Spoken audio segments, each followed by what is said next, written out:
to be adjusting something. Just trying to make sure we get sound to the stage. Is the other one working? It's off. So, yeah.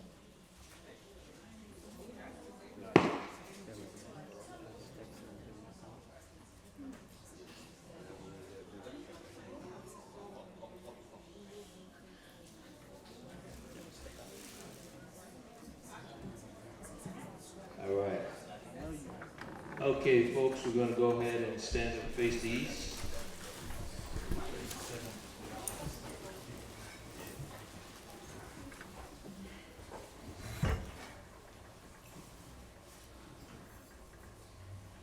Okay. Shema Yishalom. Shema Yishalom. Excuse me. Shema Yishalom. Shema Yishalom. Achaya. Ahaya. Alachaya Nawa. Ahaya. Achaya. Ahaya. Acha. Shema Yishalom. Shema Yishalom. Achaya. Ahaya. Alachaya. Excuse me. Achaya. Ahaya. Alachaya Nawa. Ahaya. Achaya. Ahaya. Acha. Shema Yishalom. Shema Yishalom. Achaya. Ahaya. Alachaya Nawa. Ahaya. Achaya. Ahaya. Acha. Hear, O Israel. Hear, O Israel. Most High power Most High power is one power. is one power. All right. Let's go to Exodus 20. Excuse me. Had a long night. Lots of research and all that good stuff. All right. Exodus 20.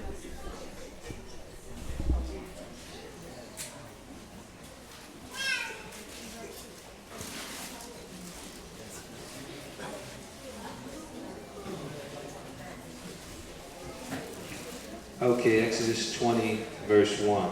Now I spake all these words, saying, I am the Most High thy power, which have brought thee out of the land of Egypt, out of the house of bondage. Thou shalt have no other gods before me. Thou shalt have no other gods before me. Thou shalt not make unto thee any graven image, Thou shalt not make unto thee any graven image, or any likeness of anything that is in heaven above, or any likeness of anything that is in heaven above, or that is in the earth beneath, or that is in the earth beneath, or that is in the water under the earth. or that is in the water under the earth. Thou shalt not bow down thyself to them, nor serve them. Thou shalt not bow down thyself to them, nor serve them. For I am a jealous power, visiting the iniquity of the fathers upon the children unto the third and fourth generation of them that hate me, and showing mercy unto thousands of them that love me and keep my commandments. Thou shalt not take the name of a high thy power in vain. Thou shalt not take the name of a high thy power in vain. For I will not hold them guiltless to take the name in vain. For I will not hold them guiltless to take his name in vain. Remember the Sabbath day to keep it holy. Remember the Sabbath day to keep it holy. 6 days shalt thou labor and do all thy work. 6 days shalt thou labor and do all thy work. But the seventh day is the Sabbath of the Most High, in it thou shalt not do any work, thou, nor thy son, nor thy daughter, thy manservant, nor thy maidservant, nor thy cattle, nor thy stranger that is within thy gates. For in 6 days I have made heaven and earth, the sea, and all that in them is, and rested the seventh day. Wherefore the Most High blessed the Sabbath day and hallowed it. Honor thy father and thy mother, Honor thy father and thy mother, that thy days may be long upon the land which the Most High thy power giveth thee. Thou shalt not kill. thou shalt not kill, Thou shalt not commit adultery. thou shalt not commit adultery, Thou shalt not steal. thou shalt not steal, Thou shalt not bear false witness against thy neighbor. thou shalt not bear false witness against thy neighbor, Thou shalt not covet thy neighbor's house. thou shalt not covet thy neighbor's house, Thou shalt not covet thy neighbor's wife, thou shalt not covet thy neighbor's wife, nor his manservant, nor his maidservant, nor his manservant, nor his maidservant, nor his ox, nor his ass, nor his ox, nor his ass, nor anything that is thy neighbor. nor anything that is thy neighbor's. And all the people saw the thunderings and the lightnings and the noise of the trumpet and the mountain smoking. And when the people saw it, they were moved and stood afar off. And they said unto Moses, Speak thou with us, and we will hear. But let not a higher speak with us, lest we die. And Moses said unto the people, Fear not, for the Most High has come to prove you, that his fear may be before your faces, that ye sin not. And the people stood afar off, and Moses drew near to the thick darkness where the higher was. And the Most High said unto Moses, Thus thou shalt say unto the children of Israel, Ye have seen that I have talked with you from heaven. You shall not make with me gods of silver, neither shall you make unto you gods of gold. An altar of earth thou shalt make unto me, and shalt sacrifice thereon thy burnt offerings, and thy peace offerings, thy sheep and thine oxen. In all places where I will call my name, I will come unto thee, and I will bless thee. And if thou wilt make me an altar of stone, thou shalt not build it of hewn stone. For if thou lift up thy tool upon it, thou hast polluted it. Neither shalt thou go up by steps into mine altar, that thy nakedness be not discovered thereon. All right, get our readers up here.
1 Samuel 13.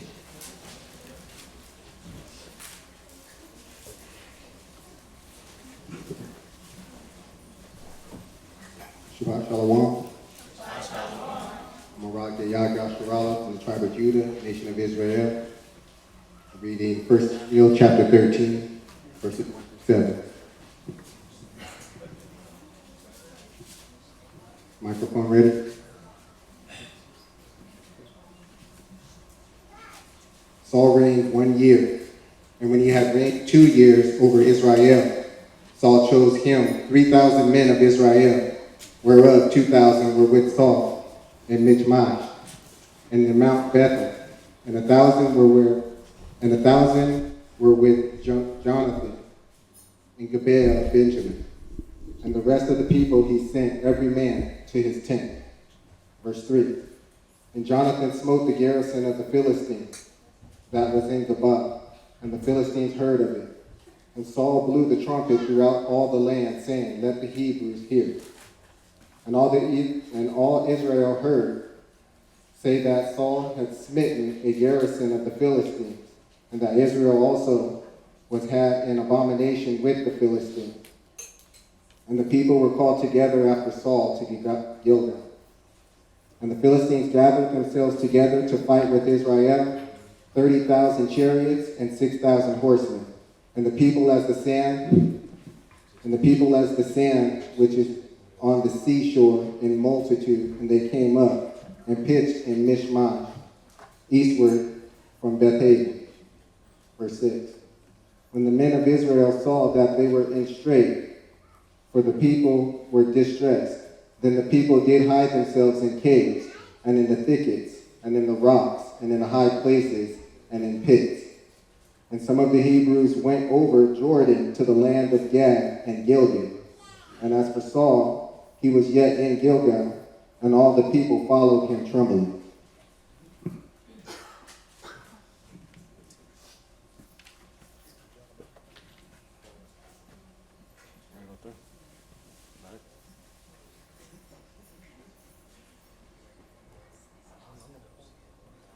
Shalom, family, and brother Abadia.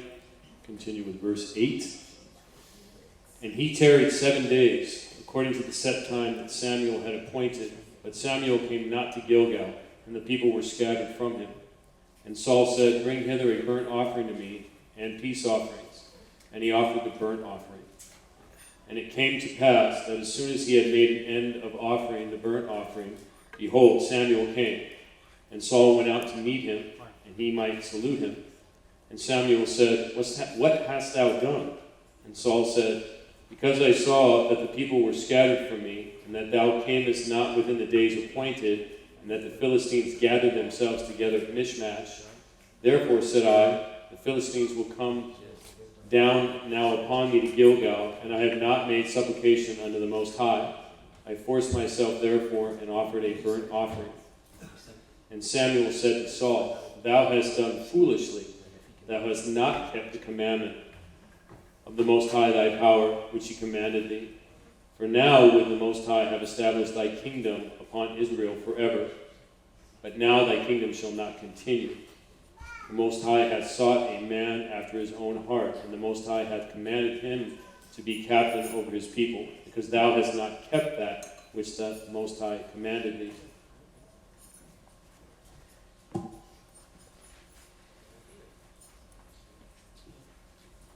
Shabbat Shalom, Shalom Yasharala, Shabbat Judah.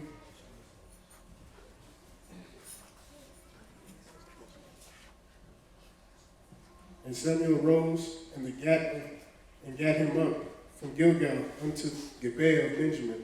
And Saul numbered the people that were present with him, and about 600 men. And Saul and Jonathan his son, and the people that were present. Okay, that messed me up. What was that? 16. And Saul and Jonathan his son, and the people that were present with him abode in Gibeah of Benjamin. But the Philistines encamped Michmash, and the spoilers came out of the camp, and the Philistines in the 3 companies, 1 company turned unto the way that leadeth to Ophrah, unto the land of Shual. And another company turned away to Beth Horon. Another company turned to the way of the border that looketh to the valley of Zebulun, toward the wilderness. Now there was no smith found throughout all the land of Israel. And the Philistines said, lest the Hebrews make them swords and spears. But all the Israelites went down to the Philistines to sharpen every man his share, and his cutler, and his axe, and his mattock. And yet they had a file for a mattock, and for the coulters, and for the forks, and for the axes to sharpen the goads.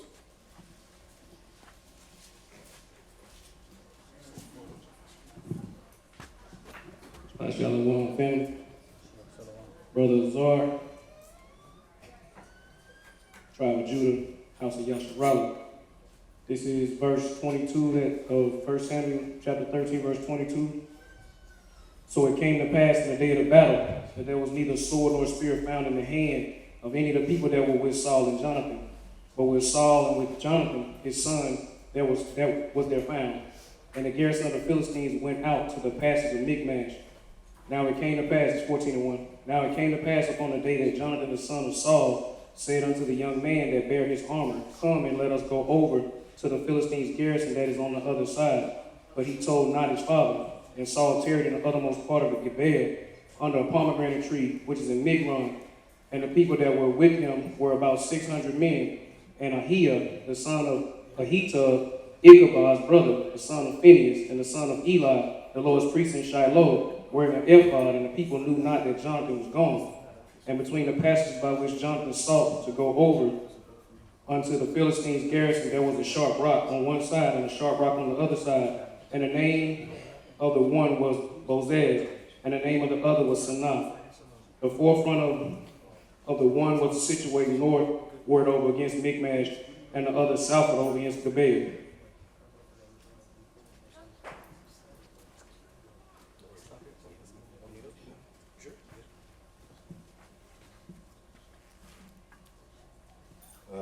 All right, I'm Brother Adam from the nation of Israel. We're going to start picking up at 14 and 6. And Jonathan said to the younger man that bare his armor, Come, let us go over the garrison of these uncircumcised. And it may be that the Lord will work for us. For there is no restraint to the Lord to save by many or by few. And the armor bearer said unto him, Do all that is in thy heart. Turn thee, behold, I am with thee according to thy heart. Then said Jonathan, Behold, we will pass over unto these men, and we will discover ourselves unto them. If they say thus to us, Tarry until we come to you, then we will stand still in our place, and will not go up unto them. But if they say thus, Come up unto us, then we will go up, for the Lord hath delivered them into our hands. And this shall be a sign unto us. And both of them discovered themselves unto the garrisons of the Philistines. And the Philistines said, Behold, the Hebrews come forth out of the holes where they had hid themselves. 12. And the men of the garrison answered Jonathan and his armor bearer, and said, Come up to us, and we will show you a thing. And Jonathan said unto his armor bearer, Come up after me, for the Lord hath delivered them into the hand of Israel. Come on. Shabbat Shalom.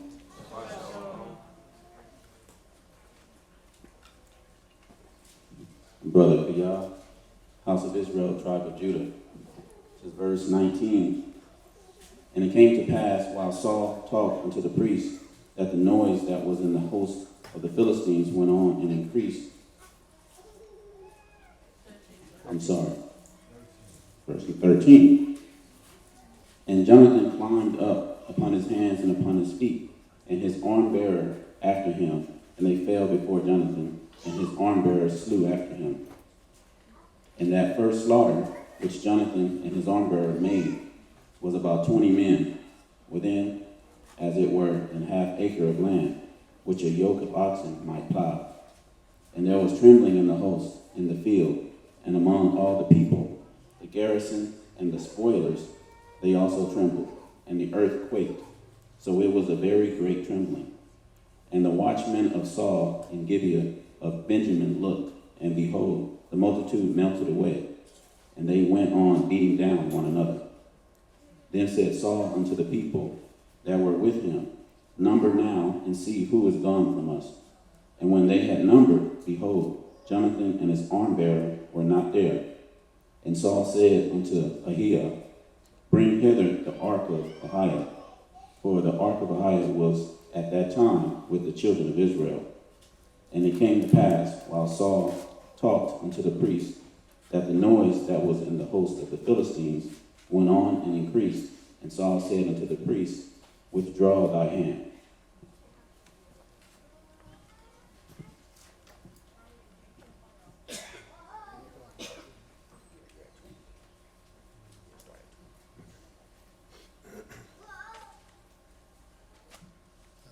Shabbat Shalom. 1 Samuel 14 and 20. And Saul and all the people that were with him assembled themselves, and they came to the battle, and behold, every man's sword was against his fellow, and there was a very great discomfiture. 21. Moreover, the Hebrews that were with the Philistines before that time, which went up with them into the camp from the country round about, even they also turned to be with the Israelites that were with Saul and Jonathan. 22. Likewise, all the men of Israel which had hid themselves in the Mount Ephraim, when they heard the Philistines fled, even they also followed hard after them in the battle. 23. So the Most High saved Israel that day, and the battle passed over unto Bethaven. 24. And the men of Israel were distressed that day, for Saul had adjured the people, saying, Cursed be the man that eateth any food until evening, that I may be avenged of mine enemies. So none of the people tasted any food. 25. And all they of the land came to a wood, and there was honey upon the ground. 26. And when the people were come into the wood, behold, the honey dropped, but no man put his hand to his mouth, for the people feared the oath.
Turn up. Singing from the diaphragm.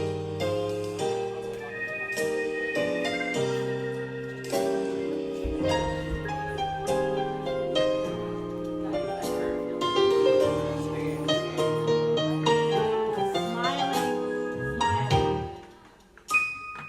Okay.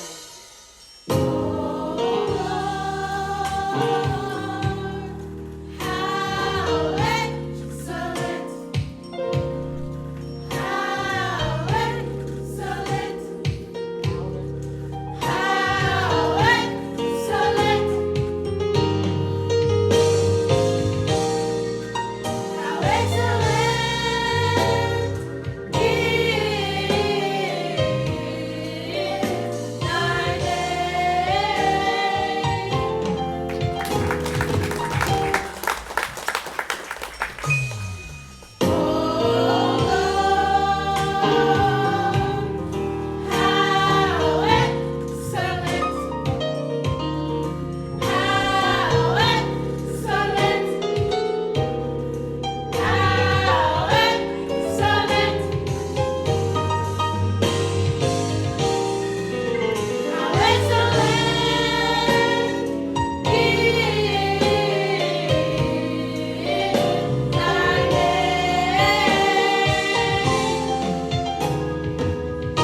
Okay, folks, we'll get started here.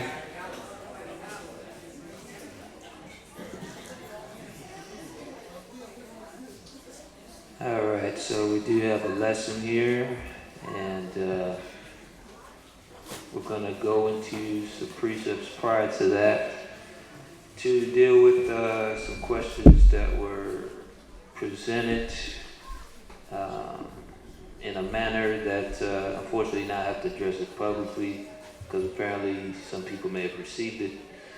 And it's in reference to the old Sabbath thing that people are going through with the start of the day and all that good stuff. So, again, it's not, I'm just going into it because I don't know who received that. I just know a couple did, so I'm just going to address it. I don't want people to look at anyone any differently, you know, for whatever understanding they're dealing with. You know, pray for people and just hope that everything turns out well for them in these last days. And just remember that the Most High commanded us above all doctrines and things that we're dealing with on the side that we may run into to gather yourselves together.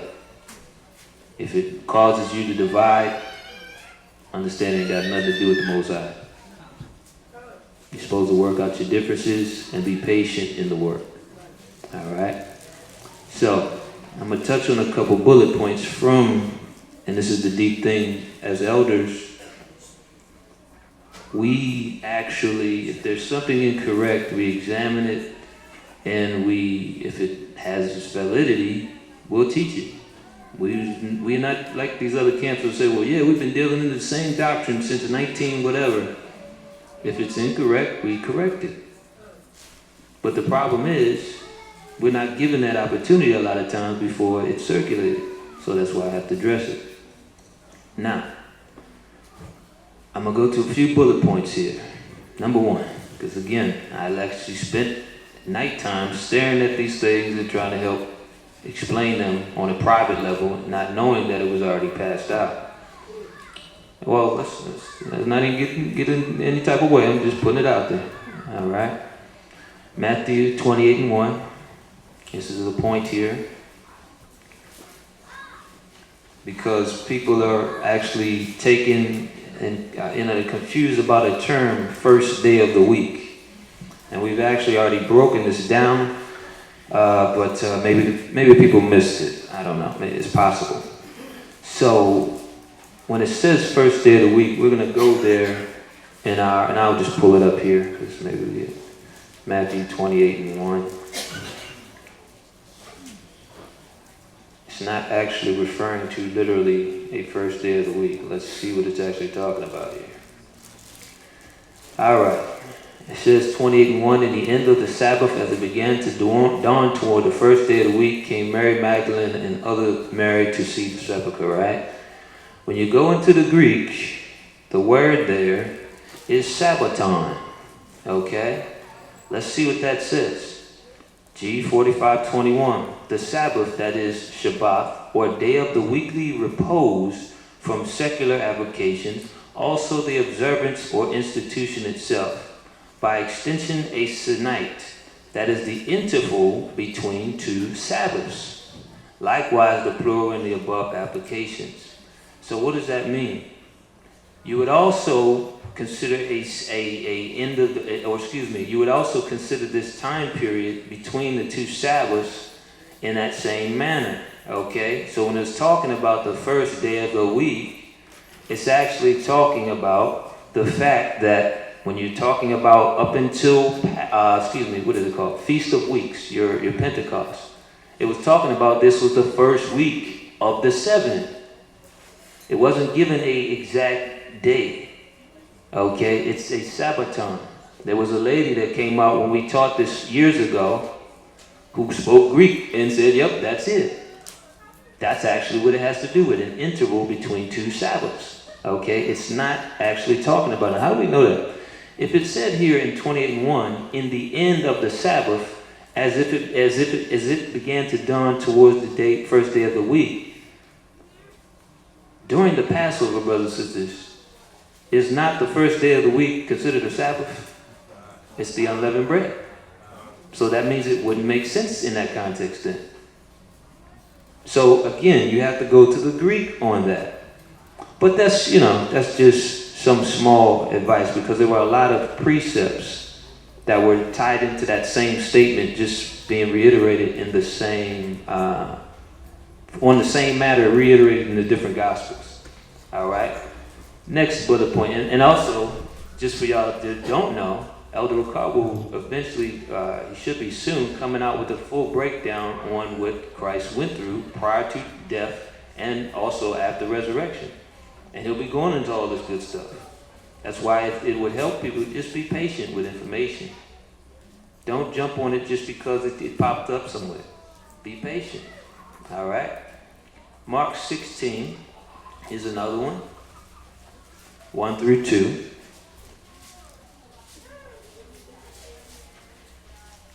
Mark 16, 1 through 2. Let's see here.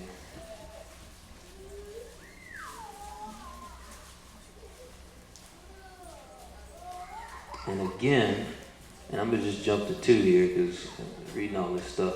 It says, and very early in the morning, the first day of the week, they came unto the sepulchre at the rising of the sun. Once again, the same term is used there. Sabbath time. Okay? So we keep going through this. We have to understand that something was there that we don't quite understand. Okay? It's not talking about the first day of the week. Again, it wouldn't make sense. It doesn't even match. Because if it was after the Sabbath, it was at the end of the Sabbath, how could it now be also the first day of the week? The first day of the week was still unleavened bread. Okay? Now, let's see here. Let me get to the good ones here, because we'll be all day just going over the same ones in different verses, chapters here. All right. John 19 and 39. And again, make sure that you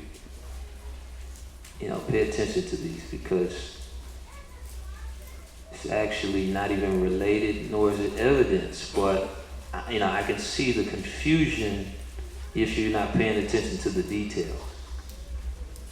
All right, and we'll start at 38. Read that real quick. This is the book of John, chapter 19, verse 38. And after this, Joseph of Arimathea, being a disciple of Yeshua, but secretly for fear of the Jews, besought Pilate that he might take away the body of Yeshua. And Pilate gave him leave. He came therefore and took the body of Yeshua. And there came also Nicodemus, which at the first came to Yeshua by night, and brought a mixture of myrrh and aloes, about 100-pound weight. Then took they That's it right there. Okay, so it wasn't even asked, or should I say, it wasn't even a conclusion to the matter. It was just another scripture given. But I'm going to clear it up here. When it says, and there came also Nicodemus, which at the first came to Yeshua by night, it's not talking about during that time period. It's recalling something on which Christ first met Nicodemus. John 3 and 1 through 2. And again, sometimes, we get scriptures, but we aren't being responded with precept. So that's a problem. Go to John 19:39. Read. 3 1 through 2. Read that real quick. This is the book of John, chapter 3, verse 1. There was a man of the Pharisees named Nicodemus, a ruler of the Jews. Verse 2. The same came to Yeshua by night and said unto him, Rabbi, we know that thou art a teacher from the Most High, for no man can do these miracles that thou doest except the Most High be with him. All right. So that in context is what it was talking about. He came to Nicodemus by night because why? He was actually trying to hide himself. He was a priest. He didn't want to be seen actually asking about Christ's doctrine. So he went to him by night. It has nothing to do with when the Sabbath is or when the sun starts. He was just laying low, if you will. Keeping a low profile. It's not talking about nothing else. Okay. So we can't just, one thing we shouldn't do, and that's why I recommend talking to elders with whatever understanding you got. Excuse me. We shouldn't just sit here on the side and figure this stuff out. It's actually ask. Lean not on your own understanding. We do this for a living, remember? It's like me trying to go to a baker and tell him about his job. I have to eventually ask him maybe a tip or two here if I want to really get on his level. Okay? And it's not to minimize anyone's understanding, but it's just the truth. It's just wisdom to get that second opinion from someone who's actually done it. All right? Now, we've brought out before, and this is in every academy. Let me go back. And this was something else brought up. Genesis 1, 3 through 5.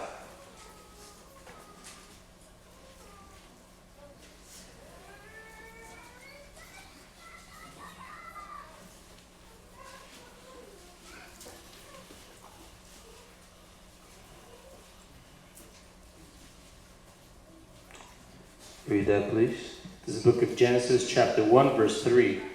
And the Most High said, "Let there be light," and there was light. And the Most High saw the light, that it was good. And the Most High divided the light from the darkness. And the Most High called the light day, and the darkness he called night. And the evening and the morning were the first day. We put this out there before. It's saying the evening and then the morning. It's also there. Okay, if the person saying, well, light was created, well, great. But who was that light? John chapter 1.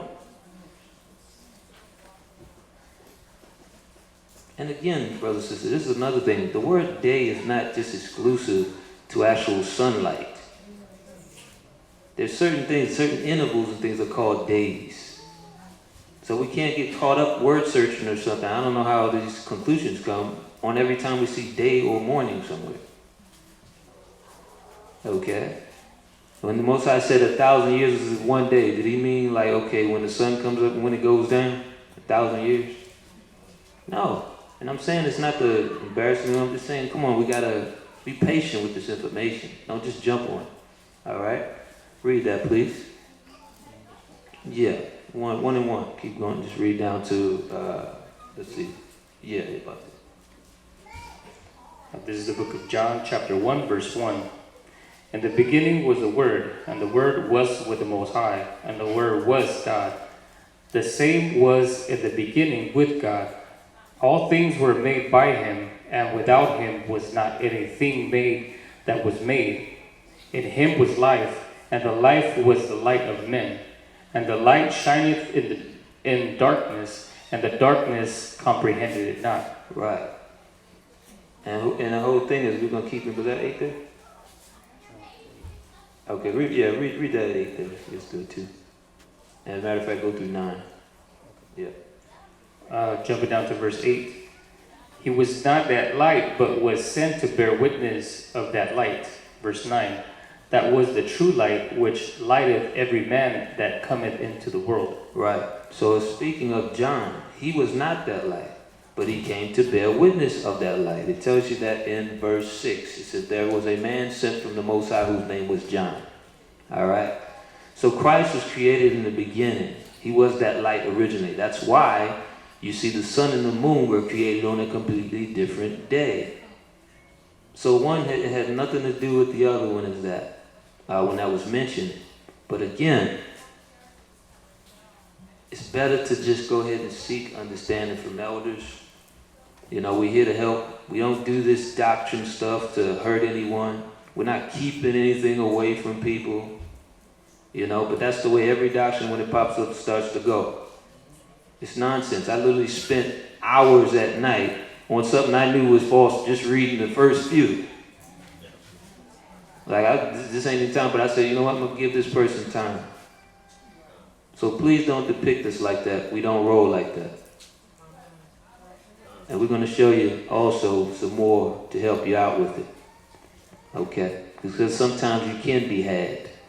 And it may not be your fault. You just didn't do things the way the scriptures tell you sometimes. You got to be patient. All right? Let's go to another one. Exodus 10 and 13.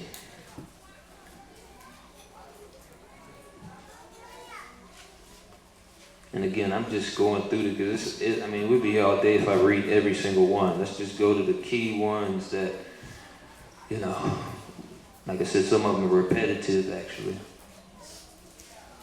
All right, Exodus 10 and 13.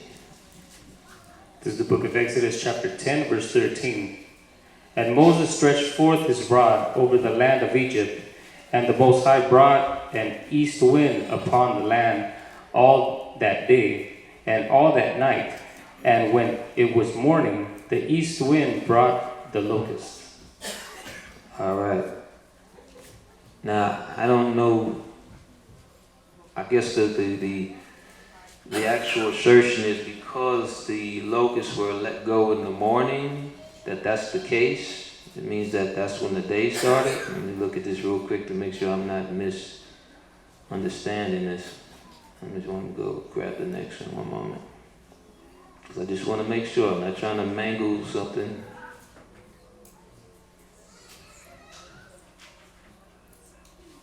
What is it again? Exodus 10 and 13?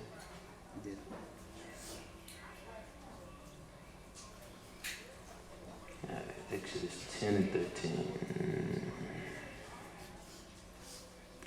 Yeah, all that day, all that night when it was morning. Okay. So read it one more time. Verse 13. And Moses stretched forth his rod over the land of Egypt, and the Most High brought an east wind upon the land all that day and all that night. And when it was morning, the east wind brought the locusts. All right. So why did it happen in the morning? It happened in the morning, and we're going to read it because that's when Moses went to the court to be the sign for Pharaoh to get the message. If he just did it at night in the dark, nobody would have gave the Most High credit for that. He was commanded to do it in Pharaoh's court during the day. Courts are not held at night, folks. Especially back then. You only had a certain amount of time you wanted to deal with the king. In other words, and after that, you had to be up out of his presence. Okay? So let's go to an example of that. Now, this is an example of a king's court here, spoken of. And I'm also going to go into what Moses was told to do. Esther 4, 7 through 11.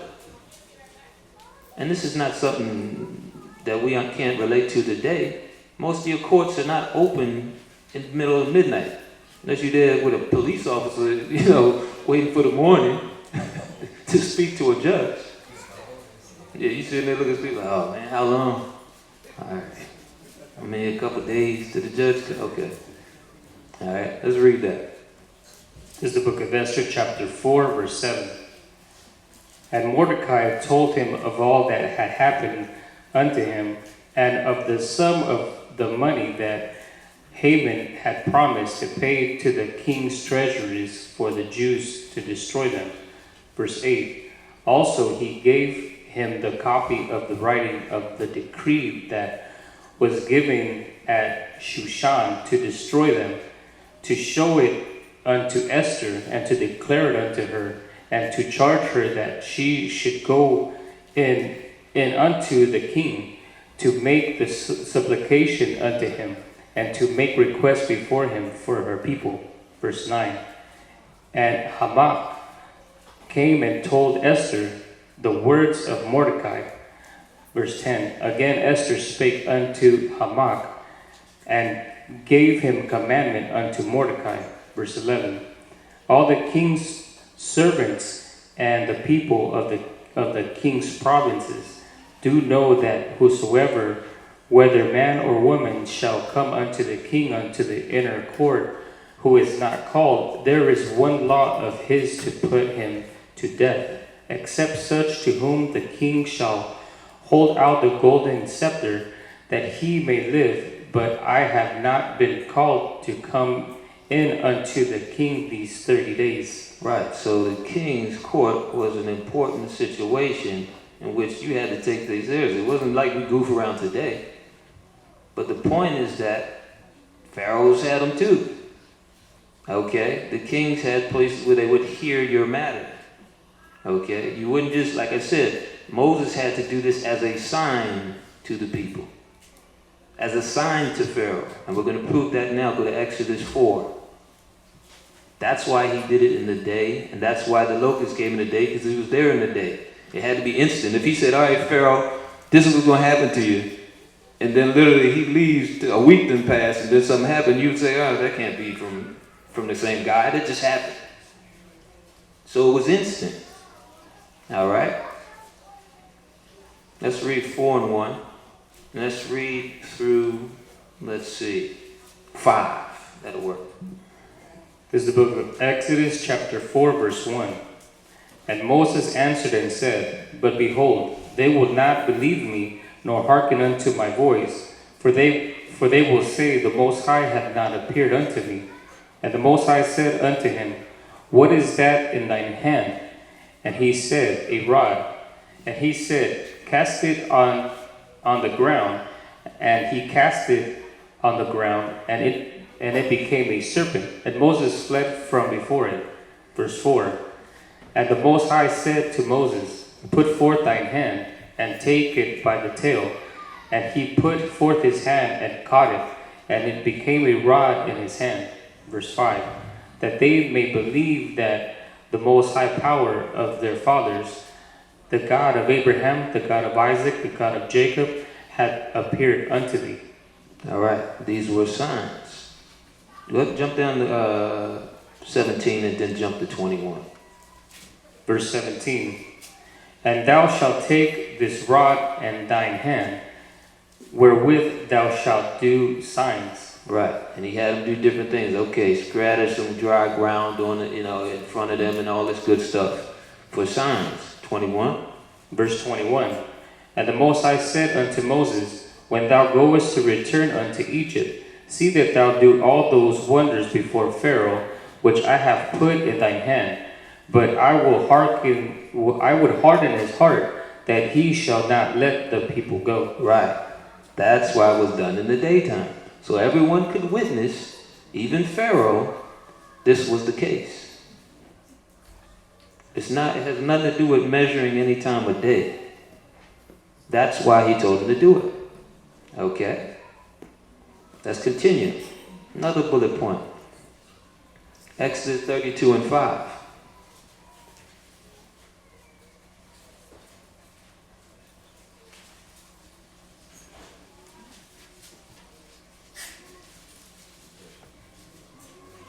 This is the book of Exodus, chapter 32, verse 5. And when Aaron saw it, he built an altar before it, and Aaron made proclamation and said, Tomorrow is a feast to the Most High. Okay, that's it. All right, so Exodus 32 and 5. I guess the point is to say that he said tomorrow, but the problem is we would be suggesting that Aaron built the altar at night, which it didn't say. Okay? And it's, let me read exactly where I wrote it. Which the text does not say, to believe that the morrow when they rose up to celebrate was proof that the next day started in the morning. Right? Now, here's a problem with it. I put a small side note here. If you read the scripture in context, that morning, they were worshiping Satan. So I don't know if we want to go with that angle either. They weren't worshiping the Most High. It was a calf they were dealing with in that example. All right. Leviticus 7 and 15 is the next one. As a matter of fact, no, let's go. Let's show that too. 32. Let's go back to 32 because I don't want anybody saying I didn't point it out. Go up to where it says calf there.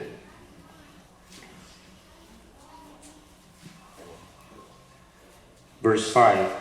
And when Aaron saw it, he built an altar before it, and Aaron made proclamation unto tomorrow is a feast to the Most High. Now go up to what Lord they're talking about. Read the calf part. It shows in there.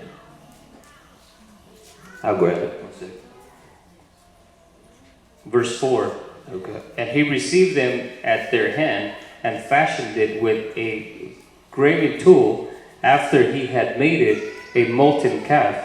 And they said, These be thy gods, or Israel, which brought thee up out of the land of Egypt. Right, so we're pointing out the fact that they got up in the morning to do so. They were worshiping the devil. They weren't worshiping the Most High. So what do we care? But again, this is why we say, brothers and sisters, always come to the elders, man. We're not against you. If it's some stuff that needs to come out, we will put it out for you and help you. You understand? That's what we do. All right? Again, I wouldn't even have had to say this stuff if it wasn't handed to someone. So if anyone's upset, I didn't do it. I just have to help those that may have received it. All right? Just understand it, nothing personal. Leviticus 7 and 15.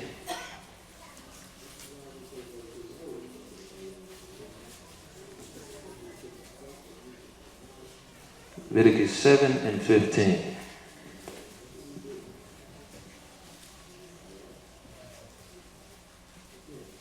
Read that. This is the book of Leviticus, chapter 7, verse 15. And the flesh of the sacrifice of his peace offerings for thanksgiving shall be eaten the same day that it is offered. He shall not leave any of it until the morning. All right. Hey, excuse me, folks. I'm a little tired. Okay. I guess the point was, how can you deal with that the same day and not leave any of it until the morning if the evening was a new day? Let's get to the understanding why that was done. All right. Exodus 12, 8 through 11. And the problem, the issue I have with it is we ask a question, but we have no precept to answer it, which causes people to now start questioning their mind. Yeah, was it? But there's no precept. Let's go to the answer. Exodus 12, 8 through 11. This is the book of Exodus, chapter 12, verse 8. And they shall eat the flesh in that night, roast with fire, and unleavened bread, and with bitter herbs they shall eat it. Verse 9. Eat not of it raw, nor sodden at all with water, but roast with fire his head and his legs, and with the pertinence thereof. Verse 10. And ye shall let nothing of it remain until the morning, and that which remaineth of it until the morning ye shall burn with fire. Verse 11. And thus shall ye eat it, with your loins skirted, your shoes on your feet, and your staff on your hand, and ye shall eat it in haste. It is the Lord's Passover. All right. You shall eat it in haste. Why? 29 through 31. Same chapter. Verse 29. And it came to pass at midnight, the Most High smote all the firstborn in the land of Egypt, from the firstborn of Pharaoh that sat in his throne, until the firstborn of the captive that was in the dungeon, and all the firstborn of cattle. Verse 30. And Pharaoh rose up in the night, he and all his servants, and all the Egyptians, and there was a great cry in Egypt, for there was not a house where there was not one dead. Verse 31. And he called for Moses and Aaron by night, and said, Rise up and get you forth from among my people, both ye and the children of Israel, and go serve the Most High as ye have said. So we do it to remember the fact that we ran out of Egypt in the middle of the night. It has nothing to do with some new day. As a matter of fact, it didn't say that anywhere. Okay? That's the reality of it. It didn't say that one place. Okay? Leviticus 7 and 15 did not say that at all. But we drew a conclusion without tying in a precept. But this is the reason why it was done. We literally left that night. We ate the meal and we zipped out. That's why even now we remember it and we keep our shoes on. That's why. I remember we used to be in the East and stuff like that when Brother said we were still trying to keep it. And the natural thing we would do is tell people when we come in the house, have their shoes off. Keep it clean up in here. But the people would come in, and that day, and they get to, just walk around, dust everywhere, because it was marble floors. And it was just all good. And we still didn't understand why we were doing it. To remember that particular thing when we had to run, in the middle of the night, being the Most High just smote the Egyptians like crazy at that point. Okay? So that's the answer why it was done. Not because they had to avoid the morning because it starts a new day. All right? Let's see. Let's go to another example here. 2 Samuel 24, 13 through 16. Now again, brothers and sisters, our job is not to ridicule people. I want to put that out there too. But it's more so to pray for them and hope that, there's still time. Because we're running out of it. Okay? The Most High said, gather yourselves together, ye nation not desire. That's why there's so many things popping up that's really outside of our control. We didn't come up with these ideas on our own. They want us divided. But if we can get over these little bumps and things, these offenses, even when these type of things come, we'll be stronger for it.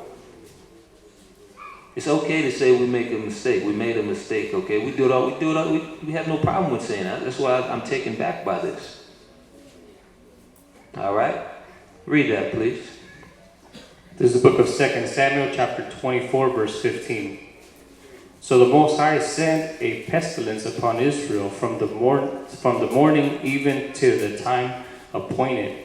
And there died of the people from Dan even to Beersheba 70,000 men. Verse 16. And when the angel stretched out his hand upon Jerusalem to destroy it, the Most High repented him of the evil, and said to the angel that destroyed the people, it is enough. Stay now thine hand. And the angel of the Most High was by the threshing place of Aruona, the Jebusite. All right, so the understanding here is that because the fact that the plague hit in the morning, it had to do with it being the new day. Right? That's when it started. But there's one problem, though. Read verse 11. Verse 11. For then David was up in the morning. The word of the Most High came unto the prophet Gad, David's seer, saying, Go and say unto David, Thus saith the Most High, I offer thee 3 things. Choose thee one of them, that I may do it unto thee. All right. The whole thing is, it was all right in the morning.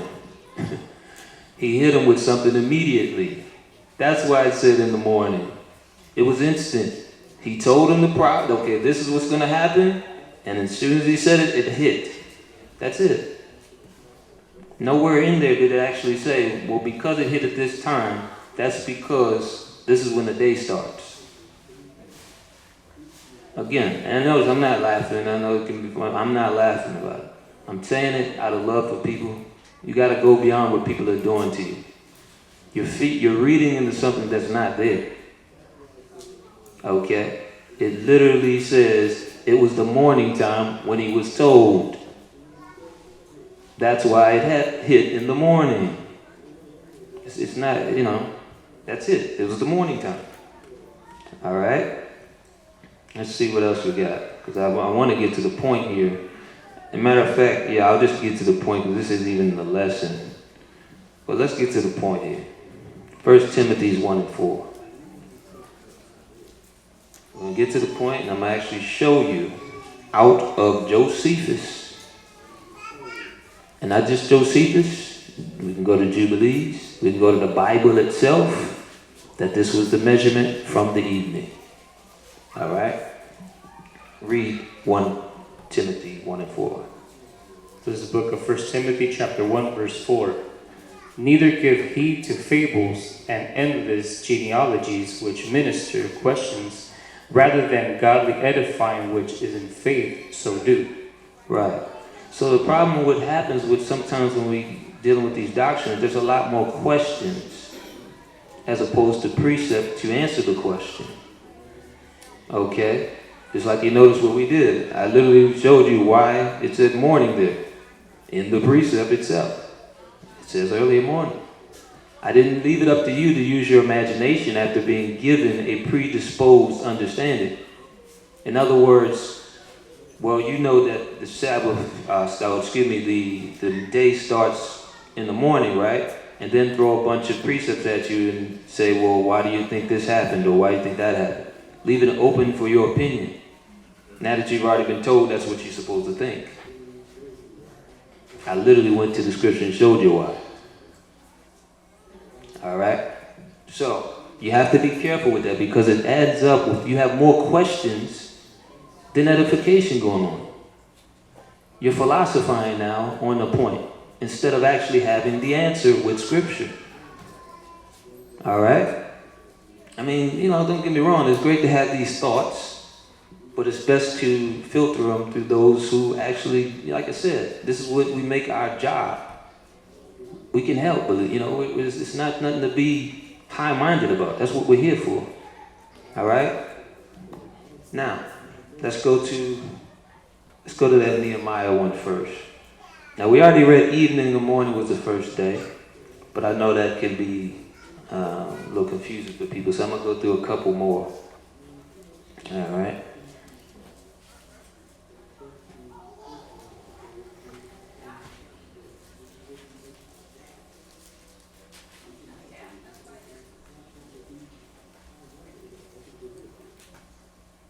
While he's getting there, I'll be the first to tell you. When I was still learning, especially, and I was making clear, at a certain level, but I'm still learning. Because that would be foolish to think that you know everything. But I remember even assuming, when I first came to truth, before I got to sat down with Elder Carr, anybody to go, I remember assuming, wait a minute, I remember Noah and his sons, they was triplets. I remember this as a young man. About the teachers now, thank you, wisdom came in. And I said, look, I'm just going to put on DVD what Elder Carr already taught and hand this out to my family. Otherwise, I would have made a fool of myself, thinking I knew something. So that's the thing. Don't take it as if you can't make mistakes. I've done it.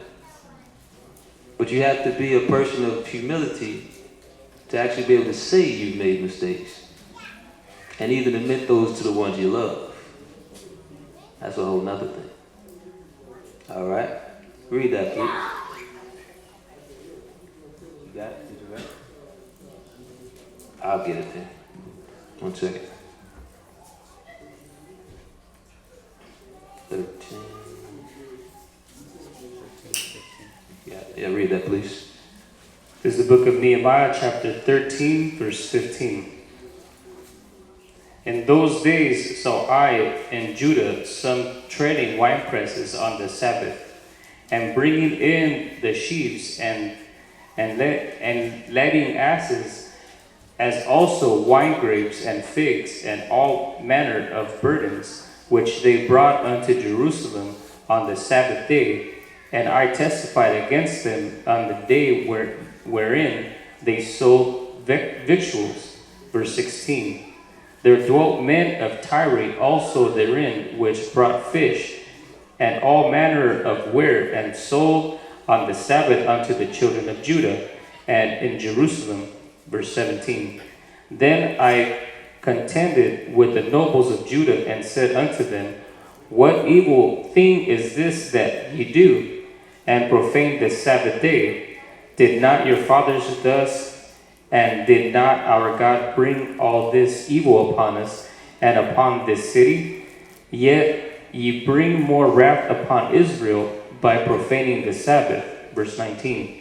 And it came to pass that when the gates of Jerusalem began to be dark before the Sabbath, I commanded that the gates should be shut, and charged that they should not be opened till after the Sabbath.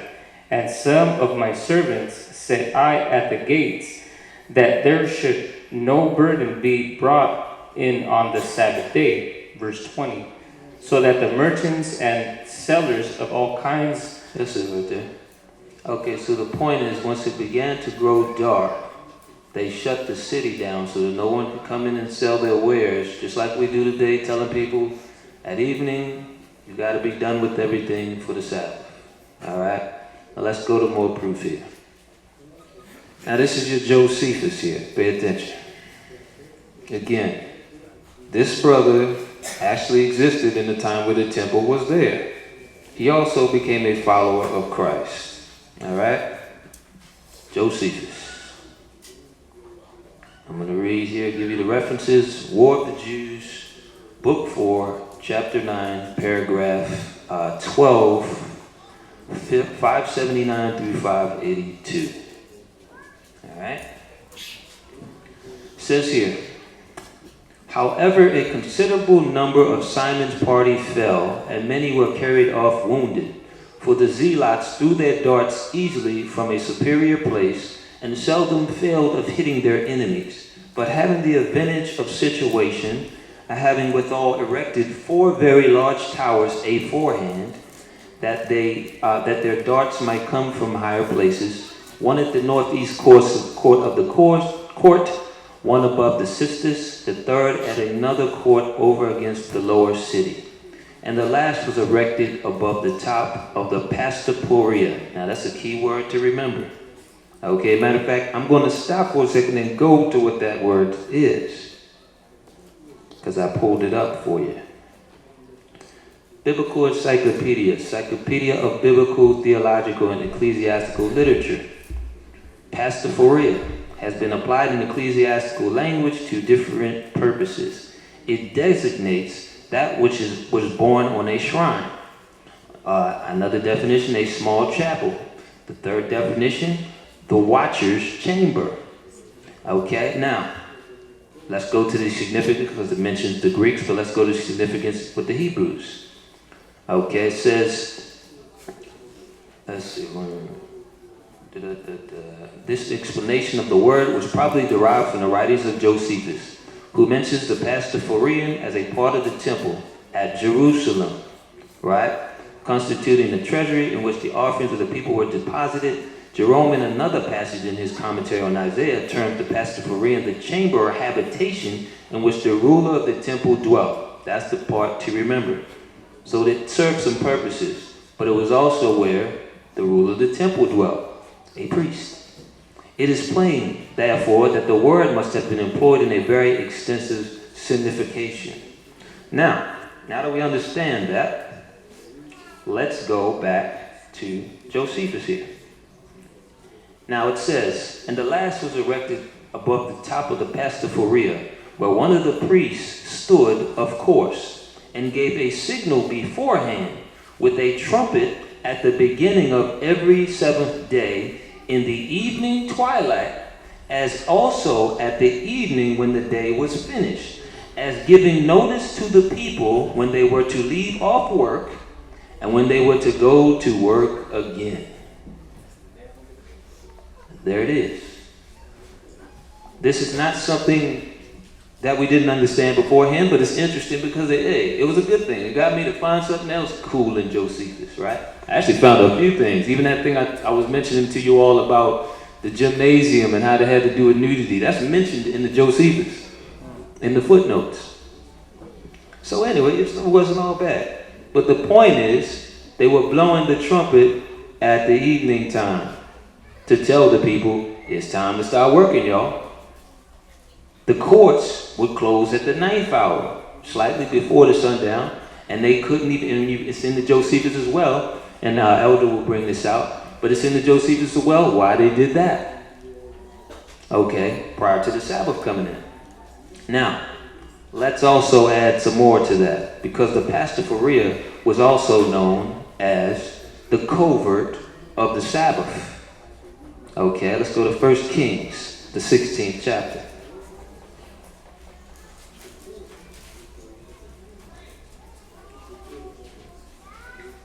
And if anybody's ever been to the East or maybe certain places, I don't know, in LA they might have them, you'll notice that the Muslims do the same thing today.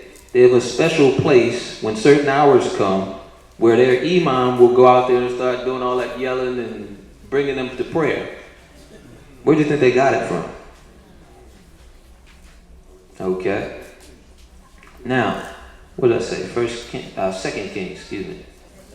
Yeah, I think it's Second Kings 16. Let me double check here. Yes, 16 and 18. Because you're going to find that Ahaz during his time was selling out to the Assyrians and destroyed it. Read that, please. This is the book of Second Kings, chapter 16, verse 17 or 18. And the covert of the Sabbath that they had built in the house, and the king's entry without turn he from the house of the Most High for the king of Assyria. Right. So this is that particular portico, as it says in the Hebrew there, or pastoria, where this was done. But as we saw in Josephus, as he documented, this was at evening, where people did stop all work. All right? So I wanted to bring these things out here. And of course, there's even, matter of fact, I forgot Jubilees here.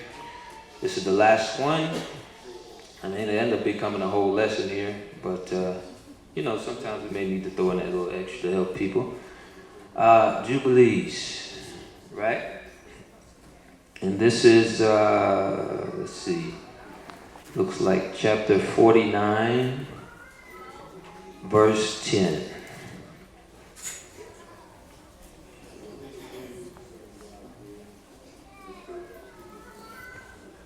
Jubilees 49 and 10. I'll read it. It's good. All right, it says, "Let the children of Israel come and observe the Passover on the day of its fixed time, on the 14th day of the first month, between the evenings, from the third part of the day to the third part of the night, for 2 portions of the day are given to the light," 1 second, "and a third part to the evening. This is that which the Most High commanded thee, that thou shouldest observe it between the evenings. And it is not possible to slay it during any period of the light, but during the period bordering on the evening. And let them eat it at the time of the evening until the third part of the night. And whatever is left over, all of its flesh," now we read this earlier, "from the third part of the night northwards, let them burn it with fire." And we read why that is, because again, we were rushing out of Egypt, and we ate that meal flying out of Egypt. In fact, we even eat the unleavened bread in commemoration of that, because there was no leaven. You know, at that time, we didn't have our leaven prepared. So it's different. You know, remember, these things that we're doing, even, you know, when I remember Sister asking why we do these feasts, it's to remember those days. It's to also keep it so that when precepts are needed, we understand. All right? So, with that being said, again, you know, we're here to help. That's all I can say about it. We don't go through all this effort to just sit here and play games with people. I mean, I was straight. I think y'all need to understand that. I was straight. I was on the other side of the world already. I think that's what we need to take in mind. When elders start coming back to actually be amongst the people, even dealing with their hatreds and all that stuff they're dealing with, you might want to question what's going on. Could it be that we're trying to help you?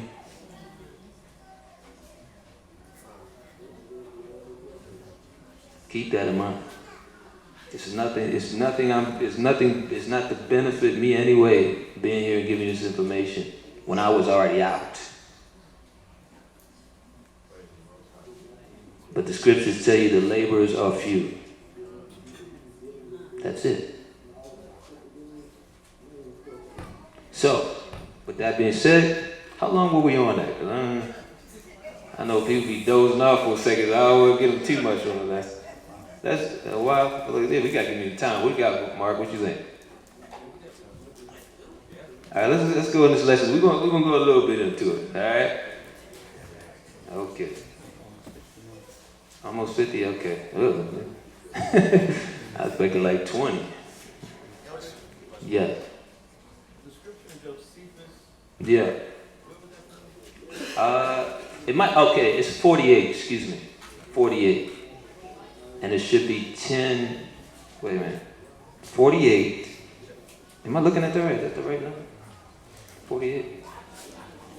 Maybe I'm tripping. 48. No, is it 44? No, that's I think it's 48. 48. Oh, 49. Yeah, 49. Yeah, okay. 49, and then it should be around 10. Start at verse 10. You got it? You fine? Yes, yes, sir.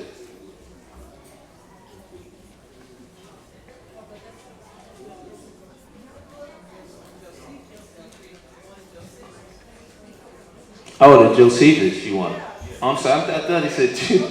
I told you, man. I was sitting here late night trying to help people, man. I don't even know, man. I'm hearing Jubilees or something. All right, Josephus was the War of the Jews, Book 4, Chapter 9, Paragraph 12, and that's 579 through 582. I don't even know what that would be considered, that last part. I don't know if it's a verse, I don't know what to call it. 579 through 582. All right. Okay. All right. And again, brothers and sisters, just remember, with any of this information, be patient and actually link in the elders and find out what's going on. Don't get shaken because someone may try to intimidate you and say the blood is on you and all that stuff. They've been doing that for years. Be patient. That's all I can say. Be patient. All right? Now, let's go to this lesson here. We're going to touch on a few of them. Of course, this happens, the lesson is called Too Late in the Game. Right? And I'm going to deal with the commentary here. This is not something I just wrote up for this particular cause. It says, it's a trying time in the earth right now. Sin is at an all-time high. Many look for temporary self-gratification to fill a void in their lives. We grow weary in this journey and turn to the world to fill that void. The problem with our you only live once mentality is that it leaves us ignorant and forgetful of the fact that judgment will be upon us all one day. Time is running out and we can no longer just treat this revelation from the Most High as just some feel-good movement that you can just take a break from when times get rough. Let us fight not as our life, let us fight not as is our life, wait a minute, I messed this thing up. Let us fight not as our life depends on it. Okay, sure. Let us fight not as our life depends on it, but our eternal life. Okay? Galatians 6, 7 through 9. Galatians 6, 7 through 9. This is the book of Galatians chapter 6, verse 7. Be not deceived, the Most High is not mocked, for whatsoever a man soweth, that shall he also reap. For he that soweth to his flesh shall of the flesh reap corruption, but he that soweth to the Spirit shall of the Spirit reap life everlasting. Verse 9. And let us not be weary in well-doing, for in due season we shall reap if we faint not. Right. So the best thing you can do in this work is charity towards each other. And if you endure those tough times with brothers and sisters where y'all just can't stand each other and all that crazy stuff, you'll reap the benefits of it in the end. Don't look at the immediate thing that's going on with you. All right? 1 Peter 3 and 17. I just want to emphasize that. Because in this world today, we're growing very impatient with each other. And I said it before, it seems like we have less respect for each other than others. And that's why they win every time, these elites. Because they literally don't even, we sit here talking about CIA agents and everything. No. They don't need all that. They probably just listening and say, yep, they still divided. Yes, there it is. How much you want to bet I'm going to tune in today? They probably be betting money on it. I'm going to tune in today, they're going to have another problem. Let's put the money on the table. You can almost be certain you're going to make your money. So the whole thing is, we have to learn this stuff now. Because we're running out of time. It's not going to matter all these little differences that we have when everything hit and everybody's panicking. You're going to hope it was just some people that actually thought enough of you to care. I've seen the toughest of Israelites when chaos broke up. What are we going to do? Looking at me like, what you mean? You grown? You young? So don't let people, talk this, I'm with the Most High, I'm brave and bold. Look, we'll see when the stuff hits. Who's really on what side? Been there and done that. And literally, I'm talking about cats big as the hills, talking about what we going to do. Well, you be leaving me out of here. I'm talking, hide behind you.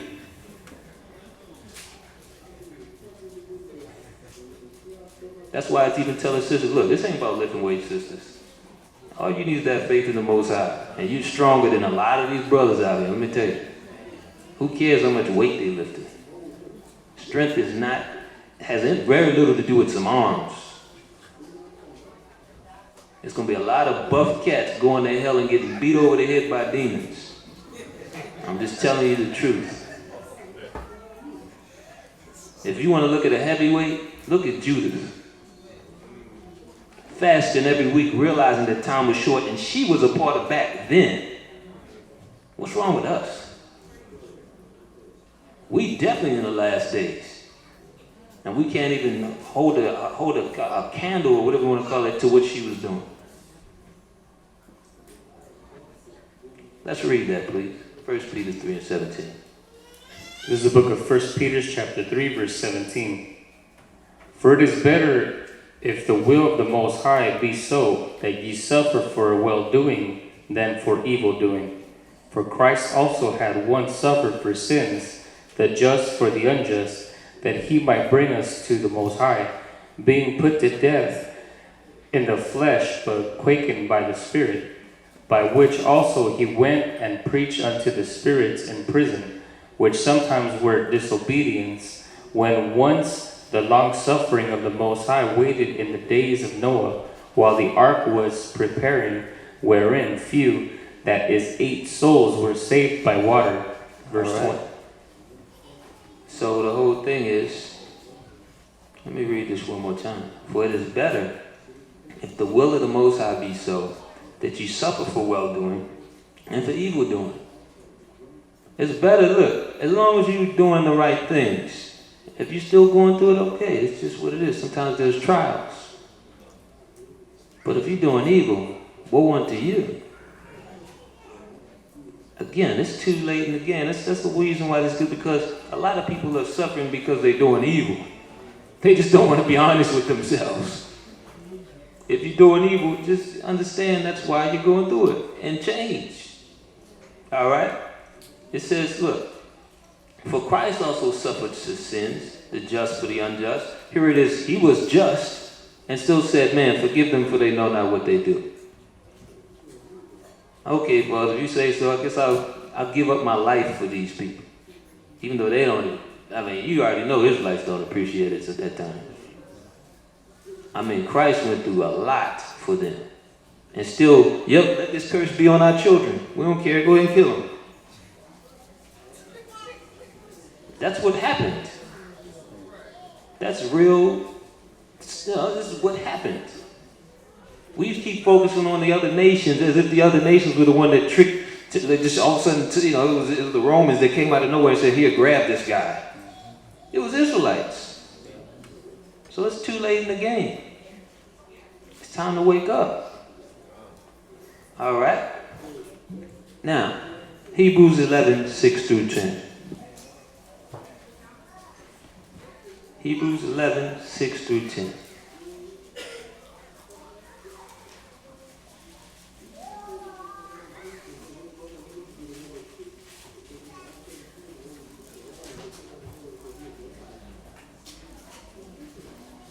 This is the book of Hebrews, chapter 11, verse 6. But without faith it is impossible to please him, for he that cometh to the Most High must believe that he is, and that he is a rewarder of them that diligently seek him. By faith Noah, being warned of the Most High, of things not seen as yet, moved with fear, prepared an ark to the saving of his house, by the which he condemned the world, and became heir of the righteousness which is by faith. Verse 8. By faith Abraham, when he was called to go out into a place which he should after receive for an inheritance, obeyed, and he went out, not knowing whither he went. By faith he sojourned in the land of promise, as in a strange country, dwelling in the tabernacles with Isaac and Jacob, the heirs with him of the same promise. For he looked for a city which hath foundations, whose builder and maker is the Most High. All right. So we must have faith, regardless of, do you know this even prophecy? It's going to be a generation that will come that didn't even see the miracles and would still believe. Didn't see the cloud in the heavens and you know, the Red Sea part, Reed Sea and all that parting, and still believe. That's what you have to realize. Like, the thing is, we were taught, and we're going to go into an article here, but we were taught to believe in a system that could not save. They cannot save us. But as long as they say it, we took it as gospel, no pun intended. All right? So we're going to go in this article here. This is here. It says, California to become first state to ban discrimination against natural hair. Right? Now, why am I going? We'll see. Let it come around here. All right? It says, the natural hair movement is the quote, and I forgot to put the link. I think it was NBC. I have to look at it later and pull it back up. It says, the natural hair movement, which encourages black people to wear their hair in its normal coiled, coarse, or curly state, started when more people began shunning chemical relaxers and embracing their afro-textured hair for health and cosmetic reasons. Now, here's why I brought the article. Check out what they said. Recent studies have linked the ingredients in relaxers which chemically straighten hair to uterine fibroids, cancer, and other illnesses. Mental, a market research firm, estimates that retail sales of at-home relaxers declined 22.7% from 2016 to 2018. Now, notice the bullet points. Recent studies have linked the ingredients in relaxers to these things, right? When they put out a product, brothers and sisters, they already tested. They knew this for years. But now they put in the mainstream articles at the end. Why? Because they know we're already destroyed now. It's too late. Put it out there now. But still the Most High is waking people up.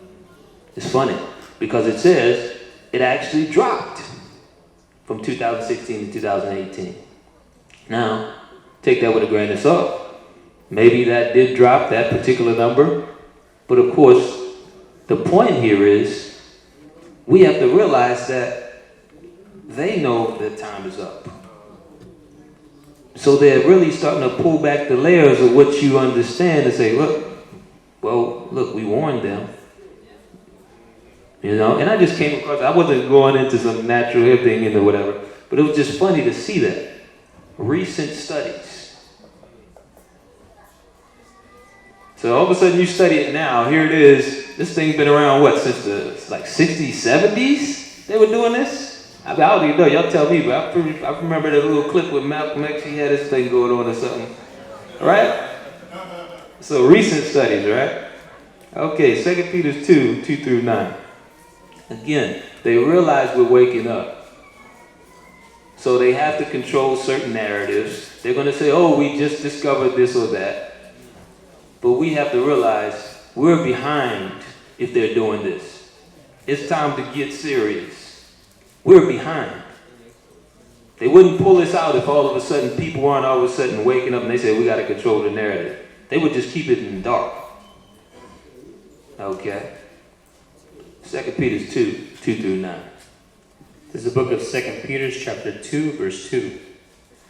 And many shall follow their pernicious ways, by reason of whom the way of truth shall be evil spoken of, and through a covetousness shall they with vain words make merchandise of you, whose judgment now of a long time lingereth not, and their damnation slumbereth not.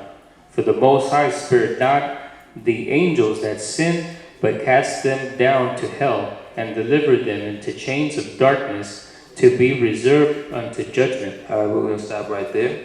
It's comparing this type of situation that was going on to the fallen angels.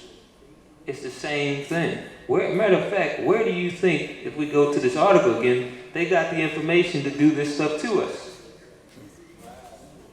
Sorcery. They realized, okay, we can do this A, B, and C to them, and we got it. Right? And still make merchandise of you. All right? Shall they with feigned words, that means molded words, fancy words, make merchandise of you. And that's another reason why I say also in the truth, the laborers are few. You better count your blessings when you have somebody that's really able to, put that amount of time in to look out for you, and they really could care less of what's in it for them. They're just trying to do what the Most High willing to do for their people. You understand? That's why I say, even with understanding, take advantage of the fact that you have people around you that are willing to actually go into information, and if it be true, deal with it. All right? Continue on. Let's read that. Verse 5. And spared not the old world, but saved Noah, the 8th person, a preacher of righteousness, bringing in the flood upon the world of the ungodly, and turning the cities of Sodom and Gomorrah into ashes, condemned them with an overthrow, making them an example unto those that after should live ungodly, and delivered just Lot, vexed with the filthy conversation of the wicked. For that righteous man dwelleth among them, in seeing and hearing, vexes righteous soul from day to day with their unlawful deeds. Verse 9. And the Most High knoweth how to deliver the godly out of temptations, and to reserve the unjust unto the day of judgments to be punished. Right, but you got to let them work. Again, I give the joking type of example, but it's serious. I'm sure this happened to more than one person in this room. You may be on the net or something, and all of a sudden you're looking at something you have no business, but then your net cuts off. You'll get that moment of clarity where you can stop, but you'll literally wait till the net comes back on and go back to your foolishness. And it says here, the Most High know how to deliver the godly out of the temptations. He keeps giving you those opportunities. There's been times when people was about to go commit a crime and something would happen right then and there to tell them don't do it, and they still go do it. Okay? But the key part is that last part, and to reserve the unjust until the day of judgment to be punished. So punishment will happen. Don't play yourself and think you can keep doing what you want to do and there's no judgment. All right? Luke 9:57 through 62. Luke 9:57 through 62. And again, it's too late in the game. We're seeing all these prophecies happening. We're watching the weather and all the craziness. I mean, I thought California was supposed to be bright. Why I keep saying, I walk outside, it seems like it's always about to rain. What's going on here? What is going on here? The signs are before you. Yeah, I mean, I noticed, the chemtrails, the signs are before you. It's time to get right. You had a good run. You was doing your best. It's over. Get over it. All right? Everything is crying out it's over. Read that, please. This is the book of Luke, chapter 9, verse 57. And it came to pass that as they went in the way, a certain man said unto him, Lord, I will follow thee whithersoever thou goest. And Josiah said unto him, Foxes have holes, and birds of the air have nests, but the Son of Man had not where to lay his head. Verse 59. And he said unto another, Follow me. But he said, Lord, suffer suffer me first to go and bury my father. And Yeshua said unto him, Let the dead bury the dead, but go thou and preach the kingdom of the Most High. Verse 61. And another also said, Lord, I will follow thee, but let me first go bid them farewell, which are at home at my house. Verse 62. And Yeshua said unto him, No man having put his hand to the plow and looking back is fit for the kingdom of the Most High. Right, so you can't just walk away, folks. You got to do the right things. You can't walk away from this work. You got to do the right things. He was put in perspective. He said, let the dead bury dead. That was a harsh statement to somebody that just lost somebody. But the problem is we think so temporal. He was getting us to see the bigger picture. The dead will be where they're going to be. What about you? It's already done for that person. What about you? That's the bigger picture. All right? So, Sirach 7 and 16. Where we at?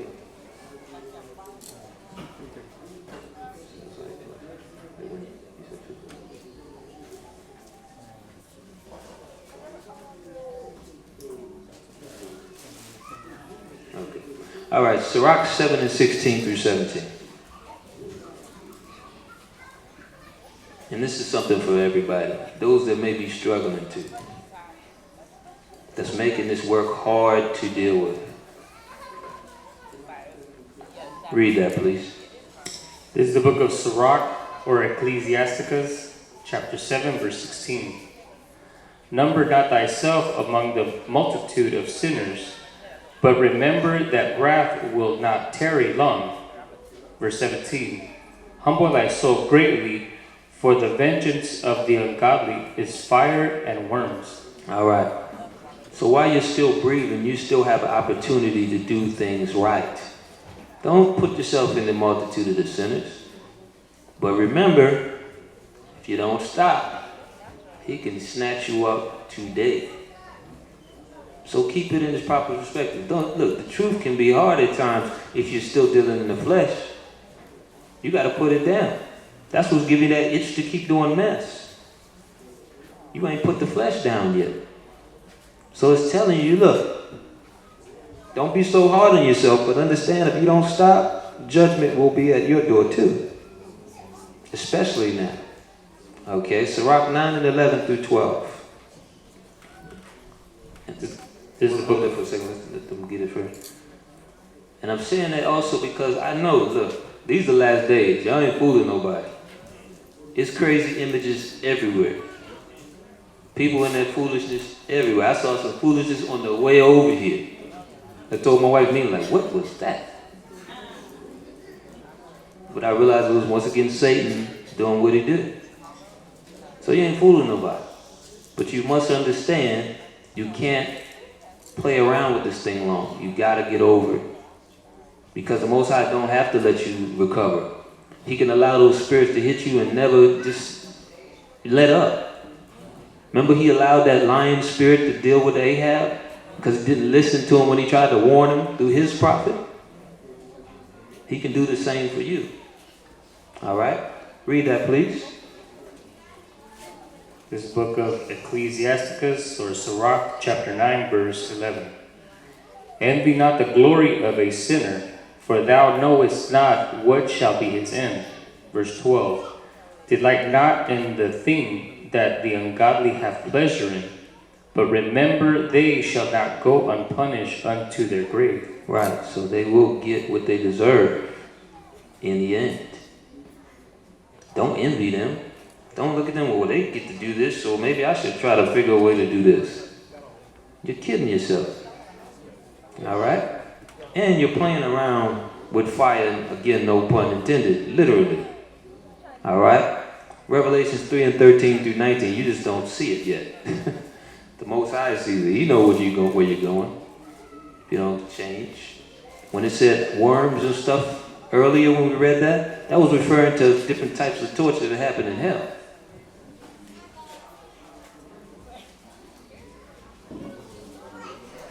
Yeah, there's worms, they tell you, worms that never die. They're just crawling all over you. This is not a game. All right, read that, please. This is the book of Revelations, chapter 3, verse 13. He that hath an ear, let him hear what the Spirit said unto the churches. And unto the angel of the church of Laodiceans write, these things said the Amen, the faithful and the true witnesses, the beginning of the creation of the Most High. I know thy works, that thou art neither cold nor hot. I would thou wert cold or hot. Verse 16. So then, because thou art lukewarm, and neither cold nor hot, I will spew thee out of my mouth. Verse 17.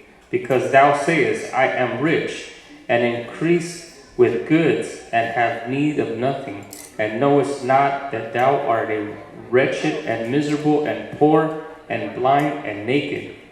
I counsel thee to buy of me gold tried in the fire, that thou mayest be rich, and white raiment, that thou mayest be clothed, and that the shame of thy nakedness do not appear, and anoint thy eyes with eye salve, that thou mayest see. Verse 19. As many as I love, I rebuke and chasten, and be zealous therefore and repent. Right, so sometimes the Most High is whooping your tail and you're doing wrong, he's doing it because he loves you. He wants you to stop. Okay? But look what it said, look, because thou sayest I am rich and increase with goods and have need of nothing. This is our people. We don't even need to be rich. As long as we can still get that free program or go to college on some government grant or something, we on another level from people. Foolishness. He said, look, I'd rather you be either hot or cold, meaning either either figure you're going to serve Satan or not. Don't just be in the middle playing around. Because either way, guess what? If you're in the middle, you're going to get spewed out of his mouth. You're still with Satan. You either come all the way over to the side where the Most High is, or you still going to get the same judgment as that person who fully committed. Like, you thinking there's going to be a difference because this guy's a Satanist and you're not. You're just in the middle playing around. Y'all going to be in the same quarters. You be sitting beside fallen angels and all that. Right. So make a decision.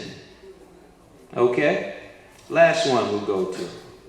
Proverbs 23, 24 through 35.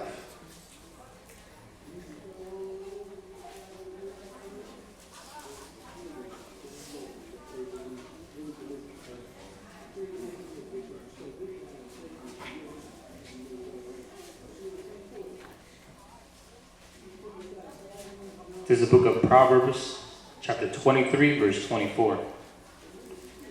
The father of the righteous shall greatly rejoice, and he that begetteth a wise child shall have joy of him. Thy father and thy mother shall be glad, and she that bare thee shall rejoice. My son, give me thine heart, and let thine eyes observe my ways. For a whore is a deep ditch, and a strange woman is a narrow pit. She also lieth in wait as for a prey, and increases the transgressors among men. Who hath woe? Who hath sorrow? Who hath contentions? Who hath babbling? Who hath wounds without cause? Who hath redness of eyes? They that tarry long at the wine, they that go to seek mixed wine.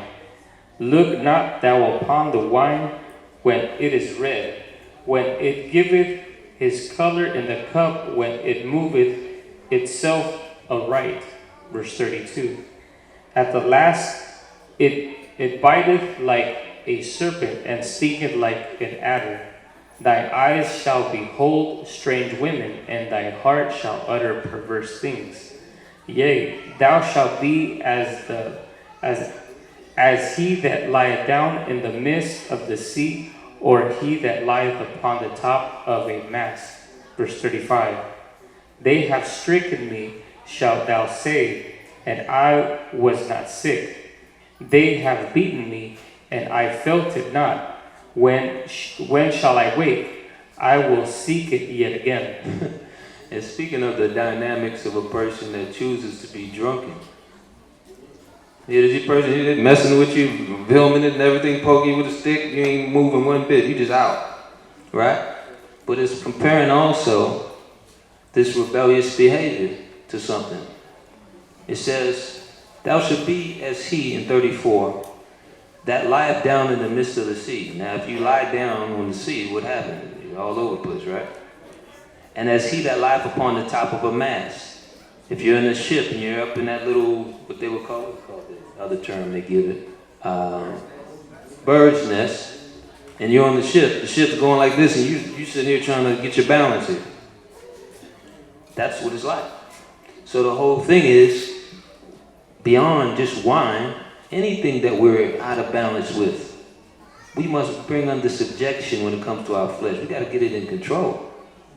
Because the fact of the matter is, we don't just shame ourselves, we shame our own families. It said, thy father and thy mother shall be glad, and she that bare thee shall rejoice. But if you're a knucklehead, your parents are like, man, yeah, that's him again. Yeah, that's her. Yep, that sounds about right. Now they'll forget about that when you end up killing yourself or doing something stupid. Oh, he was such an angel. I said it before, he had a little Christmas shirt on and everything, showing him when he was like 5 or something, or the news. Forgetting this guy was a nightmare. So the point is though, let's leave a legacy that our forefathers and our families can be proud of for a change. Stop fulfilling the same things that we read of in the scriptures when we were going off, and remember that it's too late in the game for this confusion, and that we all need deliverance in these last days. We would definitely need it once that chip rolls in too. All right? So with that being said, we're going to move on. And what I want to start doing, and let's cut that there. We'll just relay the questions later.